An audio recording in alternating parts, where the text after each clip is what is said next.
the uh, Final Fantasy 14 outline for the next 10 years, live letter, graphical update, patch 6.x series roadmap. This is a I'm big, curious as big to what honking you article. have down there, because I think the easiest way is for you to just roll it down and for me to detail the bits that need elaboration. Yeah, so there's a literal timeline starting from 2010 that follows all the way till Endwalker launched on December 7th.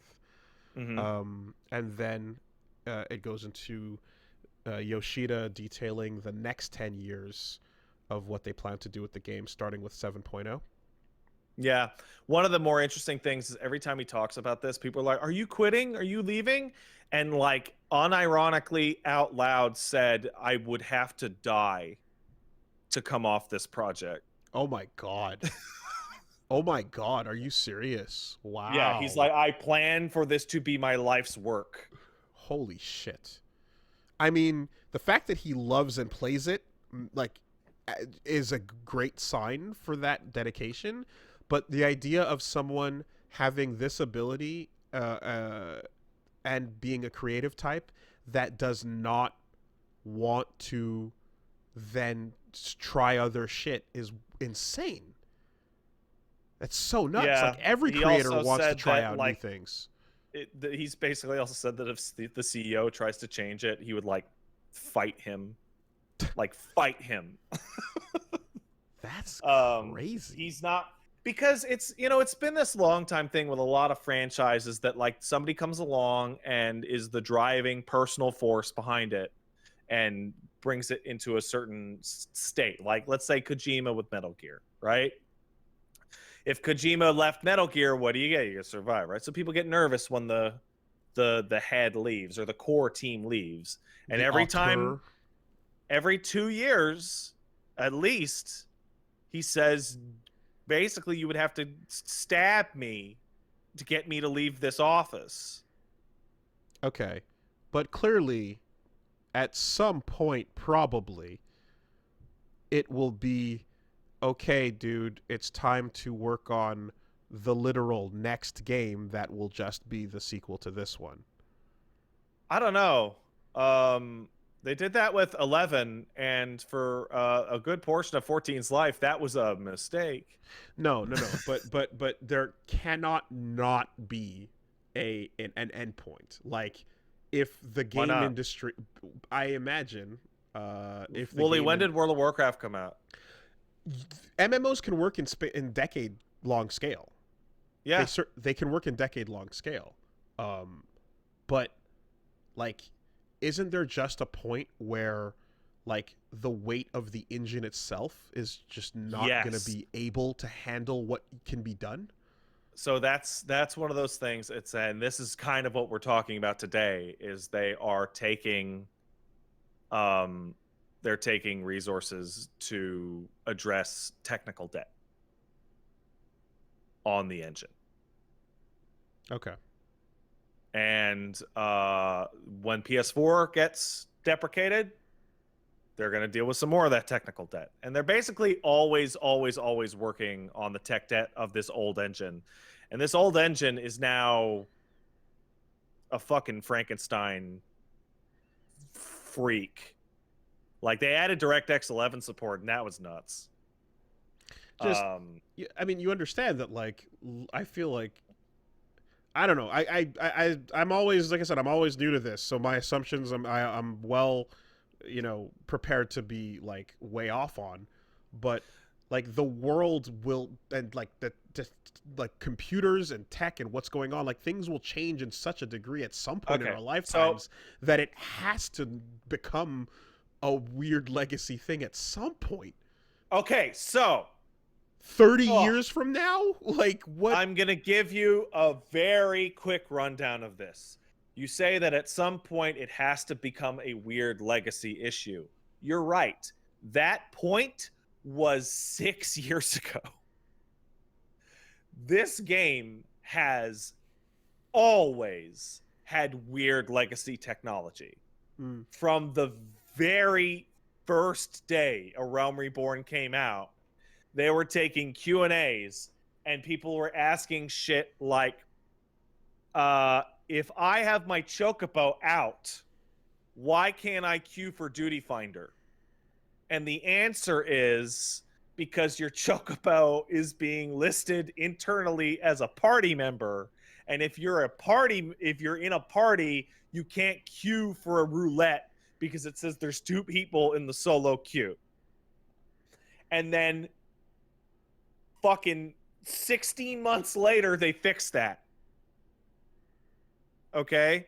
And then they made it so that a Chocobo doesn't count as a party member on the field a year later. So you can have 8 people in a party and 8 Chocobos out. And little things like that.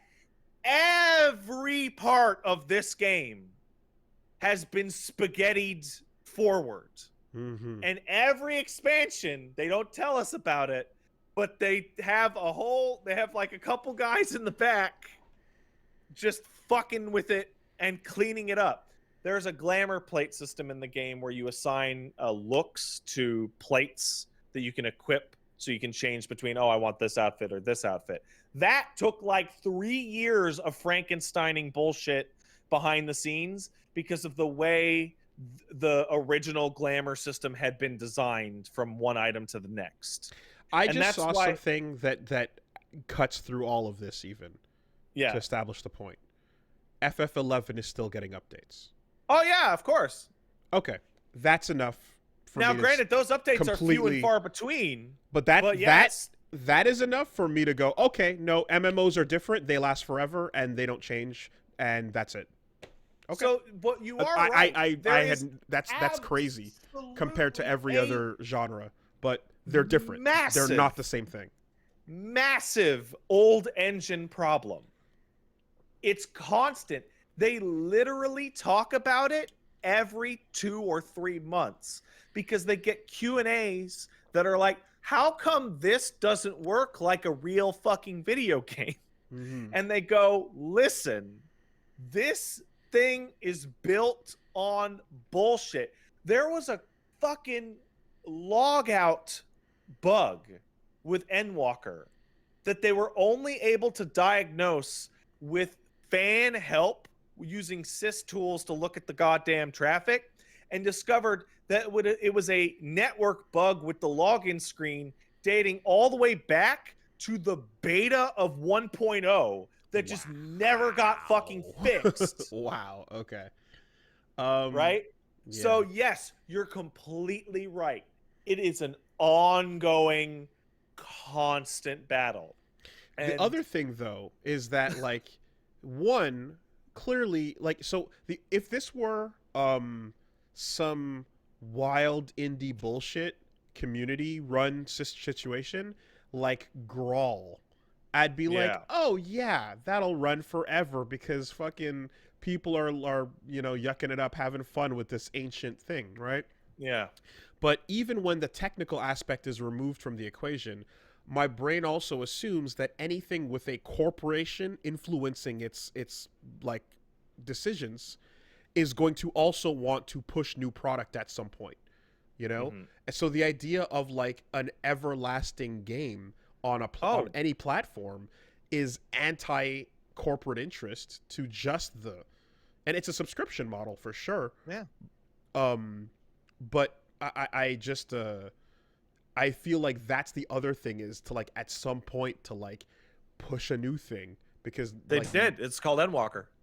Yeah. Well, a brand new whole thing from the top. But MMOs are different. Sold millions of copies and still brings in $15 a month from every single person that plays. Yes. Like no. I get it. I get it now. Now I understand. Like MMOs are not the same thing as anything else. They're completely different. This is a different. Now there will be a time at some point where they will have to change engines, right? And that is the time when like the crystal tools, whatever bullshit they're using, becomes like incompatible with like modern computing. But that's far away.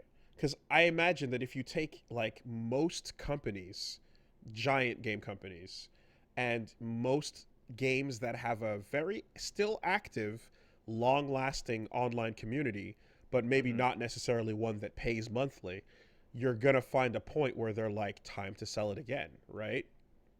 Time But to they move it do. forward.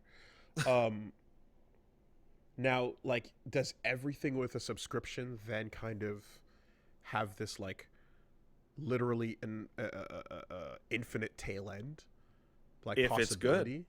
Yeah. If it's good or it has inertia.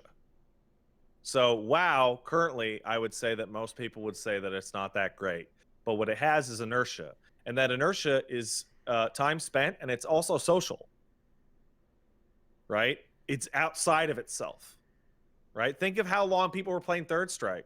Now you didn't have to buy a new copy of Third Strike, but people played fucking Third Strike for 10 extra years. Oh yeah. Oh no! Make no mistake. There's no part of this that I think is the player like not being willing to play the same thing. I mean, I do that myself. We spent all day talking about like how much we love the old thing. Yeah. I'm just surprised that like at a corporate level, the willingness to just let a thing stay for literally forever, and a Dude, person it's the who's most running profitable thing Square Enix makes. It pays for everything else Square Enix makes. And it's running on bullshit. Why not just keep it going? Because they tend to not follow the ideal in many cases of if it's broke, don't fix it. A lot of the times, they like, could have kept going with the FF11, right? And they're like, no, we're gonna make 14, and that was a disaster. Yeah. Okay. No, I understand what I did not understand before this. I can see that it's like it's okay. No, this is also it's also something where they've cornered out WoW and everyone else.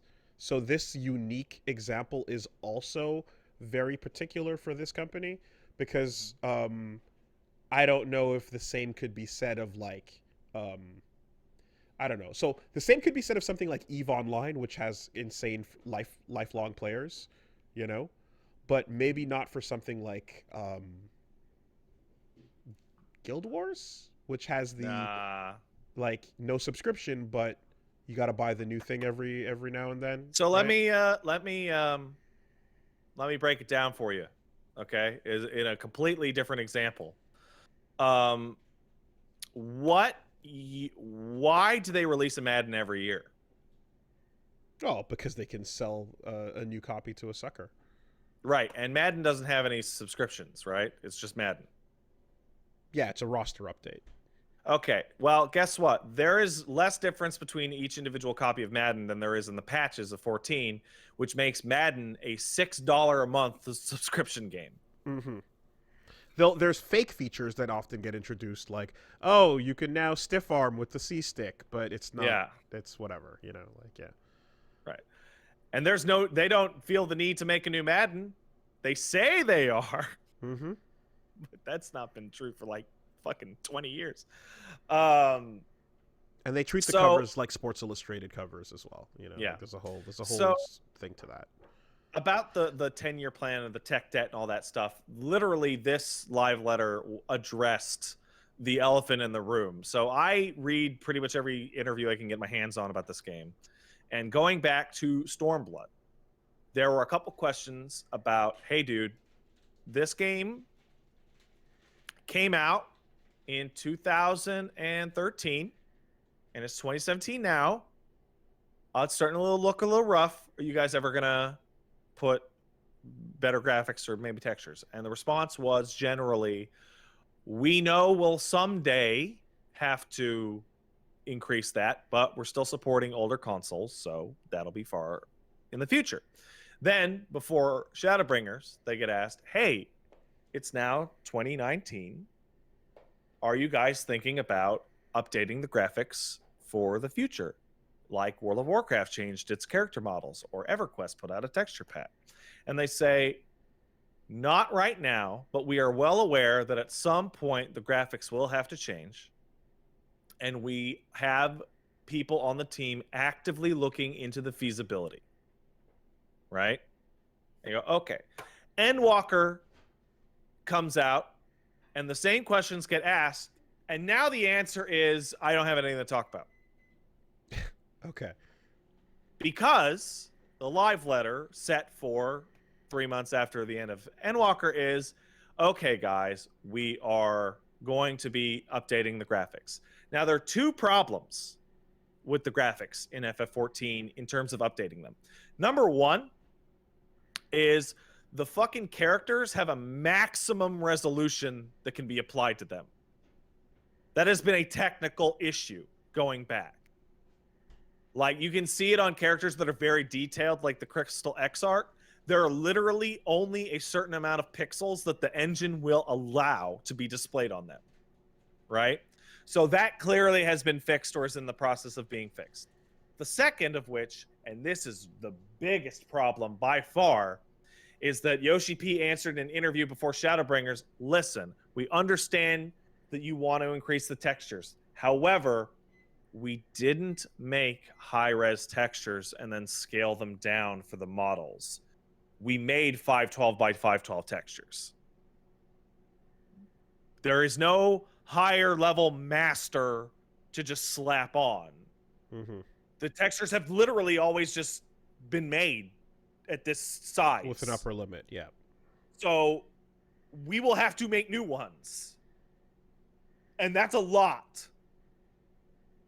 Well, they're doing it, and they're saying, well, it's not going to take, it's going to be...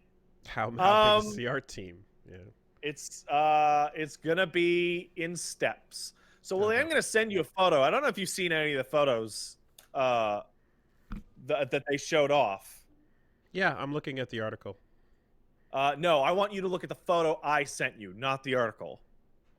That's the one at the top of the article. No, it's not.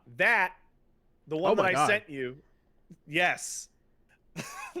The one that I sent you was the first screenshot they pulled up of a photorealistic style Unreal Engine 4 Midlander with pores and sweat, and he looks gross.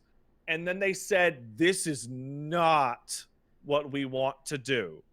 Okay. They actually did the hire this man and then said Unreal, we're not doing it. And then was like, no. So like they showed the alloy facial fluff hair. Yeah. And then went nuh-uh.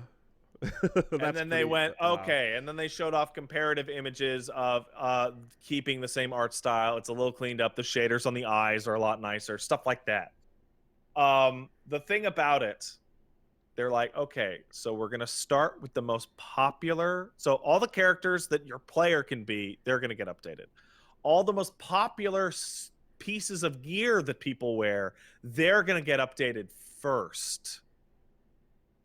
And they said basically that the game is maybe going to start to look like, this is my paraphrase, it's going to start looking like a Yakuza game in which you can start to tell what NPCs are important. Because they're going to look a full generation ahead in graphics. There are going to be characters that they're just not going to get to on the first pass.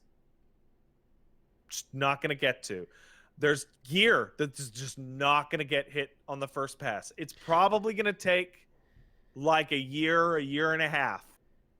The side-by-side comparisons of the old and new looks, I mean, it looks like lighting changes more than like texture changes, but like so the originals are being held on a gray background, admittedly. So they're doing a texture change, and the main thing is the resolution, more so than they're trying to keep the NPC stuff exactly the same. They're going to be doing the resolution. They're going to be doing a lot of lighting stuff. They figured out how to add more light. The grass. He actually tells a really great story about the grass, because the grass is a really dramatic improvement. In Endwalker, there's a couple scenes, and if you've seen the Endwalker trailer, there's a couple scenes that have to do with flowers and groups of flowers. And the grass is auto-generated. And when they were building it, there were a couple scenes in which Yoshi P was looking at it, and the auto-generated grass would be fucking hideous, and it would be like 1 inch from the fucking lens of the camera. And he was like, just disable the grass. Literally disable it for this shot. Get it out of here. It looks like shit. So one of the big ups is like, okay, the auto-generated grass shit is going to be next on the docket. Then they're going to be doing something called a displacement map, it looks like, where they're going to add more details, more clutter to various areas. Just an overall nicening. So I guess then to reinvent my question from the top, what is it possible that, like, looking at this whole roadmap from 2010 version 1.0 all the way up to now, the fucking thing is serving to 25 million people. Clearly that is enough of a reliable cash cow that you're going to want to sit on and not fuck up. Is it a situation where he himself has held back bullshit additions and attempts to, like, extra monetize and fuck up the thing himself, possibly? Oh, perfect example. Do you know what the very first thing said on this live stream was? It was a minor news story. During the mic check, they're like, by the way, we're never going to add NFTs to this game. Stop asking. Okay. Literally the first thing. Because it's like, I hear the like, it's a thing that everybody likes and it's static and it'll last forever until he dies. I hear that. But fucking corporation is going to do whatever it can, anywhere it can, on the thing that everyone is paying attention to. And the urge to not fuck it up is something that most of the time a boardroom cannot resist, you know? Nah, the guy's got, I forget what he is, but he's like he's not just the director and producer of this. He's not just the director of 16. I think he has a third role as some side. Is he also on the board type of thing? Like I believe he is. Yeah, okay. Because like that Inafune level where he's a vice president. Okay. And he's on the board. So yeah, he has the clout to just shut everybody the fuck down. Okay. And his division makes the most money out of all the divisions. So he's good for now. So he's also simultaneously involved with 16? Yeah, and so is some of the Heavensward team. Jesus Christ. I believe, and no, this hasn't been. So the writer of Heavensward is writing 16, and no one can confirm this, but Final Fantasy 14 players listen to a lot of Final Fantasy 14 music while they're playing Final Fantasy 14, and I can tell you with a certain certainty that that's Soken doing the music as well. And I believe people are saying that Koji Fox is also doing some of the English on it. So like it's you want a Final Fantasy who's also said that this is, didn't he say, the composer say, like, this is his life project? Oh yeah, 100%. As well, like fucking and hundreds of songs, and yeah, okay. For a bit there, it was literally going to be his life's work. Well, yeah. When he was in the hospital. Mm-hmm. So yeah, the technical debt and this, like, yeah, no, they're working on it. This next expansion is going to be, we're working on the bullshit way that characters are shown, the way shaders work, the way shadows work, and this is stuff that is currently not in the engine. They're bolting onto it. And it looks nice. They said they're trying to make it so that your character changes their appearance as little as possible. It's had this weird effect when, character models get updated in MMO. Occasionally your character turns into garbage. Like the eyebrows change or the ears change, and you're like, oh wow, this looks like shit. See, the other thing that projects like this are vulnerable to is, like, if you're a console player, at some point when the console dies / when they kill the online capabilities of that, you are forced to play on PC. No, you're not. You're forced to buy the new console. And then play the port over to that. Yep. When they do that, yeah, okay. PS3 to PS4 to PS5, so far. Wow. Yeah. Okay. Speaking of that, they actually said that they're going to work very hard to optimize this for PS4, and they're going to make it so that it doesn't break your computer. But if it does, you can turn it off. So that's nice. That's damn. You can people can literally boot up a PS3, and someone can boot up a PS4, and someone can boot up a PS5, and you can all be. Oh no! PS3 and PS5's use of the game never overlapped. Oh, okay. The way that it works is that PS3 gets deprecated. I forget when it was. I think it was Stormblood, and then PS5 comes out, and then they put out a port for PS5 halfway between a expansion cycle, and then they will deprecate the PS4 probably in 2.5 years. Okay, like the next expansion will likely be PS4's last. So then the console things are still limited by the consoles themselves. The PC is the only one that's actually a forever game. Yeah. Yeah. Okay. All right. And they actually killed the Mac version entirely, which is kind of a bummer. But oh well. Wow. So that's all that graphics stuff, which is nice. But there was other stuff in there of note to people that don't currently play FF14. Let's see here. Large-scale updates to the trust system, trust compatibility for all main scenario dungeons and 4-player trials to be added at 6.1 to 6.5. Okay, so I'm going to stop you there. That is written for people that already play FF14. For people that don't play FF14, trusts is a system in which you go, I don't want to play with humans. Give me some robots to clear this dungeon. And they will help you clear the dungeon. Basically, what they're saying is that over the next year and a half, maybe 2 years, maybe on the next expansion, they're going to start adding enough AI-controlled support for everything mandatory in the entire game. Make it a single-player game. So that outside of optional shit, you will have a single-player game for yourself to play, with very rare exceptions. That's pretty smart. They've said that they want to improve it as a multiplayer game, and that's obvious. I mean, it's an MMO. But they also want to make it so that people who don't want to play an MMO but do want to play FF14 will be able to play FF14 as a single-player game.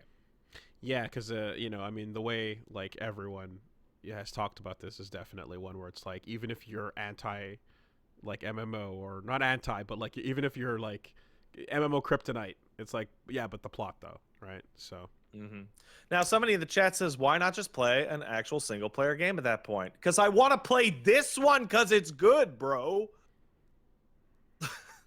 Also, and this is interesting to people who already, I'm at the end of Endwalker, right? What do I care if the old stuff is single player? Well, actually, there's a bunch of characters that they're going to add back into these things that I want to see what the fuck they say in dungeons. I want more excuses to hang out with characters like Hori Boulder and Kultane. I want Harshafan to come with me on the level 57 dungeon for obvious reasons. To everyone in the chat or who's listening to this at home has done the level 57 dungeon. Is this the only game that has announced and actually adhered to a 10-year roadmap? Yes.